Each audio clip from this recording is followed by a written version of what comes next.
ரொம்ப சுலபமா புரிஞ்சுக்கலாம். அதாவது இந்த பிரச்சனைய வந்து தொடர்ந்து வளர்க்கறதுக்கு காங்கிரஸ் விரும்புறாங்கன்றது அப்படிதான் புரிஞ்சுக்கணும் நம்ம ஆக்சுவலா. முதல்வர் வந்து ஒரு விஷயம் சொல்லியிருக்காரு. இனிமே அதற்கு பதில் சொல்ல வேண்டியது காங்கிரஸ் மேலிடம் அல்லது காங்கிரஸுடைய அபிஷியல் செய்தி தொடர்பாளர். தினசரி செய்தியில அடிப்படைன்றதுக்காக மாணிக் தாக்கூர் ஏதோ ஒரு பதிவை போட்டுட்டே இருந்தாருன்னா, அது எப்படி சரியா வரும் ஆக்சுவலா? அதாவது வந்து 22ஆம் தேதி குழு அமைச்சு பேச்சுவார்த்தை தொடங்க போறோம்னு திமுக தலைவர் சொல்லியிருக்காங்க. அந்த குழுல வந்து நீங்க பேசுங்க. யார் வேண்டானது? ஆட்சியில் பங்கு எல்லாம் பேசுங்க. அவங்க கருத்து சொல்லியிருக்காங்க திமுகல. நீங்க வந்து காங்கிரஸ் வந்து அத பத்தி பேசலாம். அத விட்டுட்டு டெய்லி ஒரு கருத்த போட்டிருந்து செய்தியில அடிபடணும்னு போட்டிருந்தீங்கன்னா என்ன பண்ண முடியும்? இதுவே காங்கிரஸோட செய்தி தொடர்பாளர் டெல்லியில இருந்து அபிஷியலா திமுகவுடைய இந்த நிலைப்பாடு எங்களுக்கு ஏற்புடையதில்லை. நாங்கள் குழுவில் இதை பத்தி பேசுவோம்னு சொன்னா அதுல ஒரு அர்த்தம் உண்டு. மாணிக் தாக்கூர் தினசரி நேற்று முதலமைச்சர் பேசினது என்னன்னா, சில பேர் வந்து இதை பிளக்க சதி செய்கிறார்கள் அவர் பேசினாரு. பிளக்க சதி செய்கிறார்கள் அவர் பேசுறதுக்கு இவர் பதில் சொன்னாருன்னா அப்ப இவர் தான் சதி செய்யறாரா?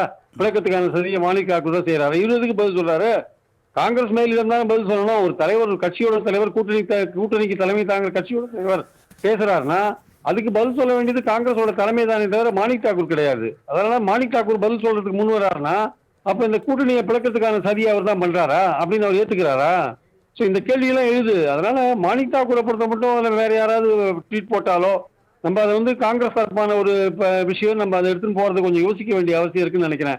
மேலிடம் வந்து இதே மாதிரி தொடர்ந்து மௌனம் சாதித்தால் வந்து அது ஒரு பெரிய கேள்விக்குறியாக மாறுவதற்கு வாய்ப்பு இருக்கிறது. ஏற்கனவே அந்த வகையில பார்க்கும் பொழுது செல்வ பெருந்தகை அவர்கள் தாக்கூர் வந்து யோசிச்சு பேச வேண்டிய அவசியம் இருக்கு ஆக்சுவலா. அந்த வகையில செல்வ பெருந்தகை அவர்கள் ஒரு தமிழ்நாடு காங்கிரஸ் கமிட்டி தலைமையாக தனிப்பட்ட கருத்து என்று சொல்லி ஒதுங்கிவிடவே நம்ம பார்க்க முடியாது. இதை நம்ம எப்படி புரிஞ்சுக்கிறது? அப்படிதான், தனிப்பட்ட கருத்து தான். அவர் காங்கிரஸ் செய்தி தொடர்பாளரா மாணிக் தாக்கூர்? காங்கிரஸுடைய அபிஷியல் செய்தி தொடர்பாளரா? பவன் கேரா மாதிரி அவர் ஒரு செய்தி தொடர்பாளரா? இல்ல இந்த ஒரு பல செய்தி தொடர்பாளர் ஜெயராம் ரமேஷ் இருக்காரு, பல பேர் இருக்காங்க. இவங்க யாராவது சொன்னாங்களா? சொல்லுங்க. இவர் சொல்லிட்டு இருக்காருன்னா இவர் எதுக்காக சொல்றாரு, ஏன் சொல்றாருன்ற விஷயம் எல்லாம் பின்னாடி வரும் ஆக்சுவலா. அதனால வந்து இதை நம்ம பெருசா இருக்குன்னு பேச வேண்டிய அவசியம் இல்லை. காங்கிரஸ் மேலிடம் 22ஆம் தேதி பேச்சுவார்த்தைக்கு வருதா? பேச்சுவார்த்தை அது என்ன கேட்க போகுது? திமுக என்ன பதில் சொல்லியிருக்கு? அதை பத்தி என்ன பேச போறாங்க? இதுல வந்து வெறும் பவர் மட்டும்தான் முக்கியமா, இல்ல சீட் ஷேரிங்கும் முக்கியமா? தோழமை கட்சிகளுக்கும் மக்களுக்கும் சேவை செய்வதற்கு தோழமை கட்சியாக இருந்து மக்களுக்கு சேவை செய்யறதுக்கு அதிகாரத்தெல்லாம் இருக்கணும்னு அவசியம் இல்லை. 19ல இருந்து நீங்க வந்து நல்ல எம்பிக்களும் எம்எல்ஏக்களும் பெற்றிருக்கீங்க. நீங்க கட்சியை வந்து வளர்க்கறதாங்க தமிழ்நாட்டுல. நீங்களே 4000 ஓட்டுல தான் வின் பண்ணீங்க, கஷ்டப்பட்டு வின் பண்ணீங்க மாணிக் தாக்கூர். அப்ப கட்சியை வளர்க்க வேண்டியதானே. ஒரு 4 மாநாடு போடலாம். இப்ப திமுக வந்து தேர்தல் நோக்கி போகும்போது 2 மகளிர் மாநாடு போடுது, 2 இளைஞர் மாநாடு போடுது, 8 முகவர் மாநாடு போடுது. அப்ப கூட்டணிக்கு தலைமை தாங்கிற கட்சி எல்லாத்தையும் ரெடியா பண்ணி வைப்பாங்க. நீங்க வந்து அதிகமான சீட்டை கட்டிட்டு நீங்க வின் பண்ணிட்டு போவீங்களா அப்படின்னு திமுக தொண்டன் கேட்கறான்ல. அதெல்லாம் நீங்களும் உங்க ஸ்ட்ரென்த்தை காமிக்கணும்ல, காங்கிரஸும் ஸ்ட்ரென்த்தை காமிக்கணும்ல.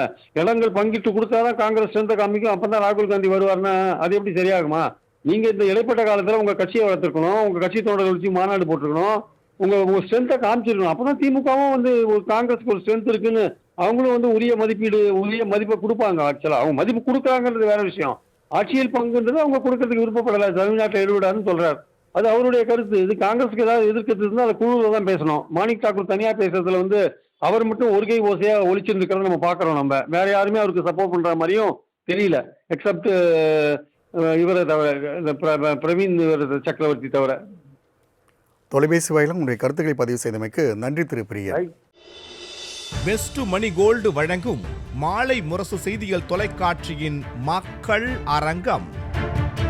நெருங்கும் தேர்தல் நால்வரில் நம்பிக்கை தருவது யார்? நெறியாளர் ப. தமிழரசன். விருந்தினர்கள் நிர்மலா பெரியசாமி, மருத்துவர் கார்த்திகேயன், திருச்சி வேலுசாமி, செந்தில்வேல், ஜீவசகாப்தன், நந்தகுமார். இன்று மாலை 6 மணி.